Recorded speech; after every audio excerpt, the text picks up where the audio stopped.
السلام علیکم پیارے دوستو، اپنے چینل میں آپ کو خوش آمدید کہتا ہوں۔ میرے پیارے بہن بھائیوں، آج کا نقش جو آپ کو سکرین پر نظر آ رہا ہے، اگر کوئی شخص کسی قید میں مبتلا ہے، ناحق قید میں مبتلا ہے، تو اس کے لیے یہ نقش آپ اس کو لکھ کے دے بھی سکتے ہیں، وہ خود لکھ کے استعمال میں بھی لا سکتا ہے۔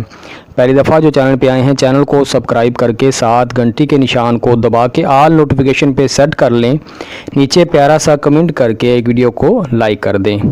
اس کا طریقہ یہی ہے کہ پیارے بہن بھائیوں، جو آپ کو تعویذ نظر آ رہا ہے، باوضو ہو کر آپ نے بیٹھ کے بنانا ہے۔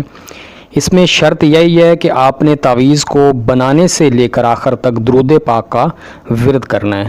اوپر والے جو 4 خانے یعنی 16 خانوں کا نقش ہوگا، اوپر والے جو 4 خانے ہیں اس میں آپ نے لکھنا ہے میم ہے میم دال محمد، اور نیچے آپ نے سبھی خانوں میں 92 جو ہے یعنی 92 لکھتے جانا ہے۔ نیچے آپ نے لکھنا ہے جو شخص قید میں مبتلا ہے اس کا نام، اس کی والدہ کا نام کہ اسے قید سے خلاصی نصیب ہو، ٹھیک ہے۔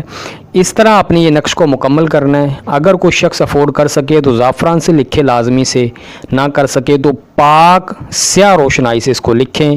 اس کو موم جامع کریں، موم جامع کرنے کے بعد سیدھے بازو پہ باندھیں۔ جو شخص بھی ناحق قید میں مبتلا ہے اس کو لازمی سے ہدایت کریں کہ وہ درود پاک کثرت سے پڑھتا رہے۔ انشاءاللہ اللہ نے چاہا تو اللہ کے فضل و کرم سے جلد اس کی رہائی کے اسباب پیدا ہو جائیں گے۔ اس نقش کو لکھتے وقت کسی سے بات نہیں کرنی، کسی دن مرضی لکھ سکتے ہیں۔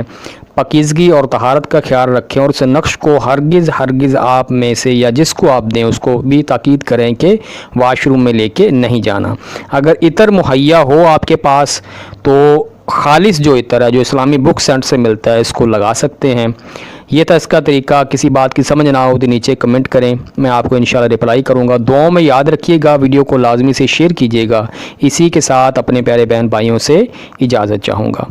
اللہ حافظ، اللہ نگہبان۔